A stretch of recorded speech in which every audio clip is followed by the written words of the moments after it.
Dear all, e-waste is one of the fastest growing waste streams in Europe and around the world. I want to make 3 quick points about this trend. First of all, I don't think of it as a waste. To me, it's a wasted opportunity because we are losing the precious materials it contains. To take one example, there are countless old mobile phones, laptops, and tablets laying around in millions of European homes. People don't know what to do with them or where to take them for reuse, recovery, or recycling.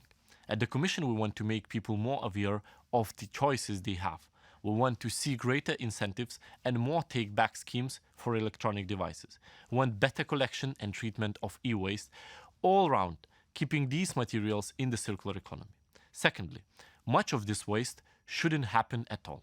If products lasted longer, there would be massive savings, not just for consumers, but in raw materials and CO2 emissions as well. So we are working on new eco-design requirements for electronic devices to increase durability and make them easier to repair. We want a different approach with a built-in concern for sustainability. That's the thinking behind our recent proposal for a common charger for electronic devices. Popular with consumers and good news for the planet. And then thirdly, we want consumers to have better information so it's easier to make a sustainable choice. Before you buy, you should have a good idea of how long a device will last and what your rights are if it does go wrong. So we are working on a proposal along those lines.